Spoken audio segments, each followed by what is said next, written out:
Hello and welcome to the video. This is a quick video about how you can calculate how long a battery is going to last in your model. Now this is a question from this gentleman here, New Tech Al or New Tech AI. And New Tech was asking, if I know the average current that a model is going to fly with, the amp draw essentially, how do I figure out how long a battery is going to last? And this is a great question and one of the few that I haven't answered on the channel somewhere. So this one, New Tech, is for you. Now, there are a couple of things that we need to think about before I get into the slides. First of all is, how do you figure out what the average current draw is? Well, it's pretty tricky unless you actually have a flight controller in the model that's going to give you current draw, or something like one of the smart port sensors, the FreeSky stuff that you can plug in, where, you know, it'll kind of give you an idea. But you do need a rough idea of how much it's going to pull. If you haven't got those things, then what you can do is look at the thrust table for the motor and prop that you're using and look for the kind of 50% value, if that's what you're flying around with most of the time, and take that as a rule of thumb. With batteries, however, you can't pull all of the capacity out of the battery safely. So for example, this is a 4.0 battery or a 4000 milliamp hour pack. You should only ever pull 80% out of your battery, which means that I don't have 4000 milliamps available to fly with, I have a little bit less. But if we know what the average current is, and if we know what the battery size is, how long is a battery going to last? So let's figure it out.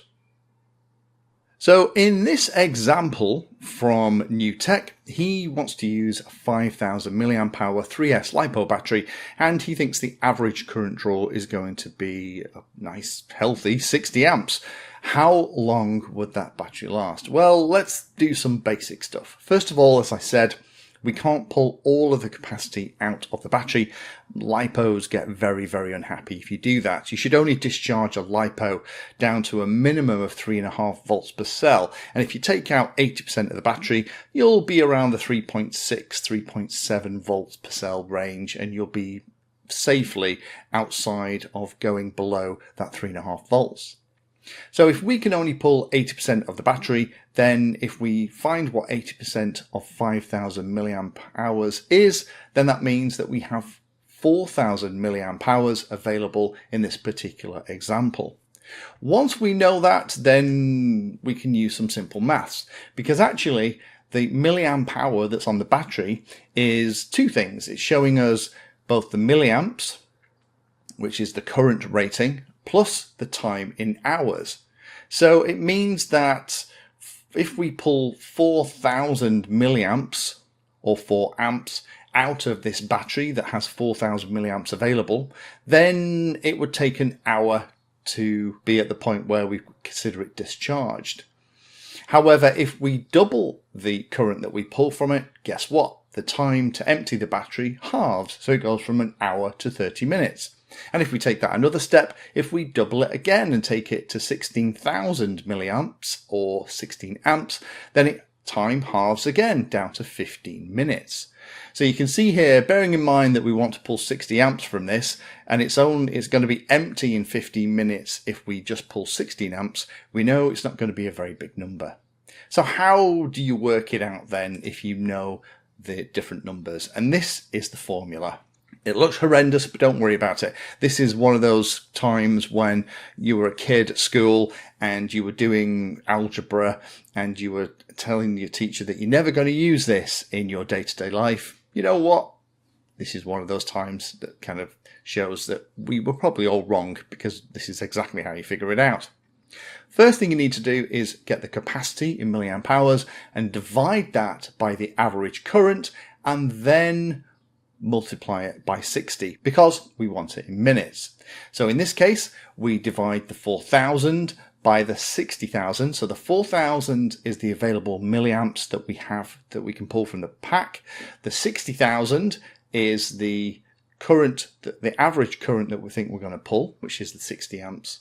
We're going to multiply it by 60 to get the number of minutes, and that works out as exactly 4 minutes. So in this particular example, New Tech, for your setup of a 5000 milliamp hour 3S battery, average amp draw of about 60 amps, that battery is going to be ready to land after just 4 minutes.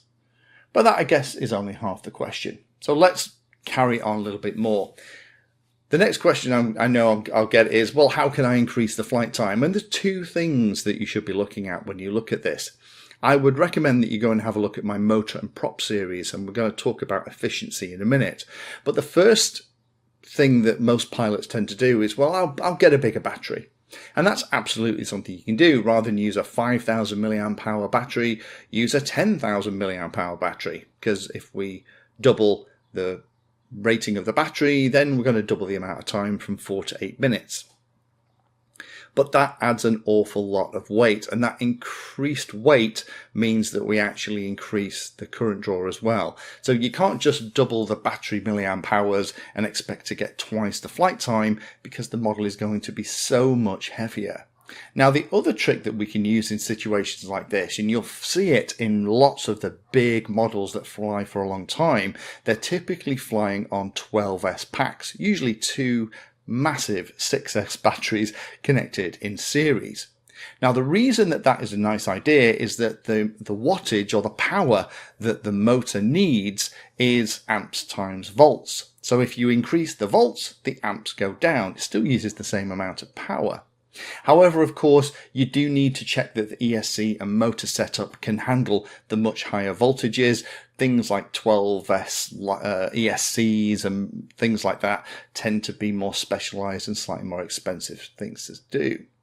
The other thing that you can use is you can use a lot of tricks like I've been doing recently, where you can use a higher capacity battery that gives you more milliamp hours for about the same weight. Things like lithium ion versus lithium polymer, and that's something that I use a lot here. However, lithium ion can't support really high amp draws, so at 60 amps you're probably going to be above the point where that's going to help. The other thing that you can do on a model is you can work to reduce the average current draw from 60 amps down to something else. The three main things you need to look at there is reducing the weight of the model.